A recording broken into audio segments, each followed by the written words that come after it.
Alright, guys, so I watched What If Season 3, Episode 2, and this will be a bit of a more spoilery video than my review of the first episode.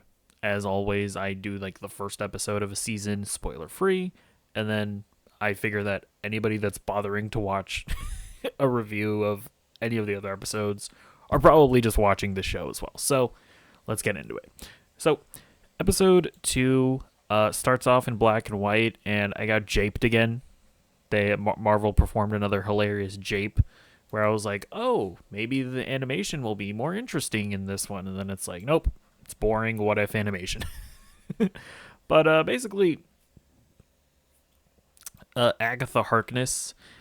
I guess this takes place in like the 50s or the 60s, whenever this type of filmmaking was going on. I don't even know. She's like aware of the celestial in the middle of the earth, and she's like aware of the Eternals and all of that. And the sort of introduction of her character is that she is trying to perform some kind of ritual in order to stop Tiamat from destroying the earth or whatever. And so she becomes a movie star because in filming movies and the grand productions and whatnot, that's like enough, I guess, to perform the ritual. And then, things happen. She ends up deciding that she needs Kingo in order to, perform the ritual the right way.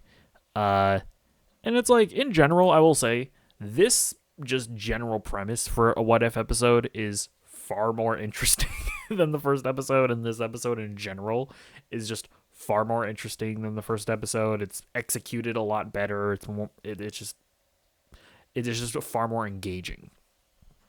And yeah, they do this fun little dance number where you have like Agatha and her backup dancers doing the like, I don't know, like 1950s type dancing, clickety clacking heels on the floor.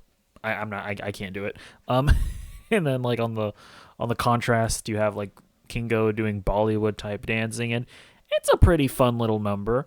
I don't know enough to know whether it's actually like good or represent a good representation, but I what do you want from me?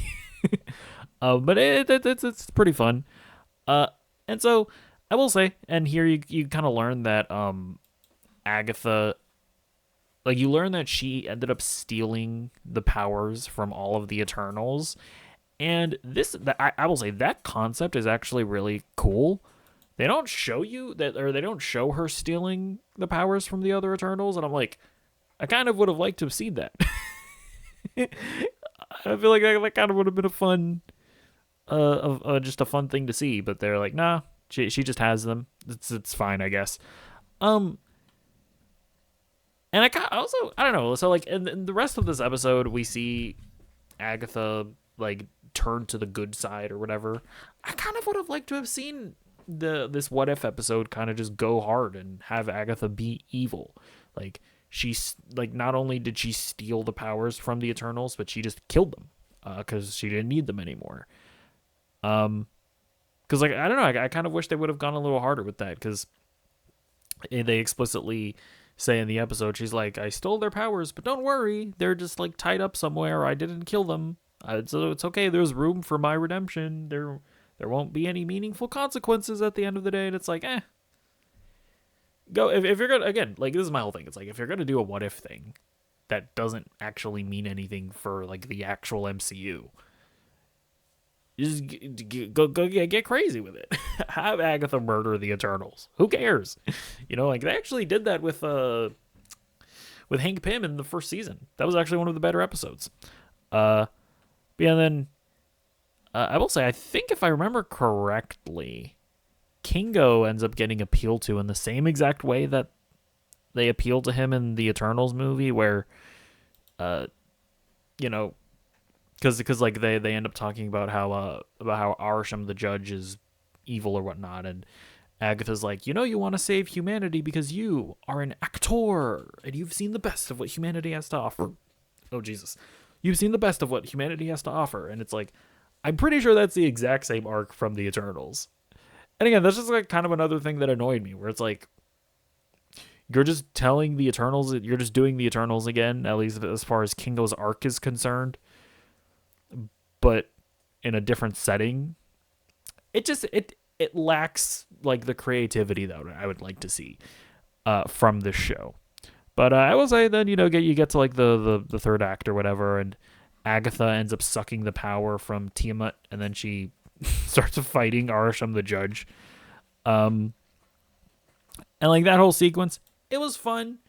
You have the moment where Agatha's like, "Oh, you thought I was doing this to save humanity? No, I just want power. I want more power, more power." And then it's just the same thing again with Kingo, where Kingo starts appealing to her this time, and she's like, "You don't want true power because you're an actor, and you love humanity and the way that they adore you." And it's like, okay, I guess nobody's bad in this episode. Everybody's good actually. It also felt like weirdly like Hollywood propaganda where they're all like, "You all love the beauty of filmmaking, and filmmaking is so wonderful, and Hollywood is great. We all love it." And it's like, okay, dude, that's like I get it. Hollywood self-glazing, you know. Sure. Now I will say the funniest part about this episode is the fact that they tease a follow-up episode, and it's like, little bro, you're not getting another season. Like, I think they've said that this is going to be the final season of What If. So I imagine that this episode was written and produced thinking that there were going to be more seasons. So that's kind of awkward. Unless they do a follow-up in this season, which I don't think they would. That would be lame if they did that. But we'll see. Maybe. Who knows? Don't care. Yeah, overall, way better episode than the first episode. I don't know, for whatever reason, the first episode just felt especially soulless to me. This one actually had some fun elements. It was an interesting, wacky concept. I wish they would have gone a little harder, right? Given it a little more edge by just having Agatha straight up kill the Eternals. Maybe even have Agatha just be the villain of the episode. And then, maybe Kingo has to kill her or something, or stop her in some way. But, either way, still pretty fun. Let me know what you think in the comments down below, and I'll see you in the next video. Goodbye.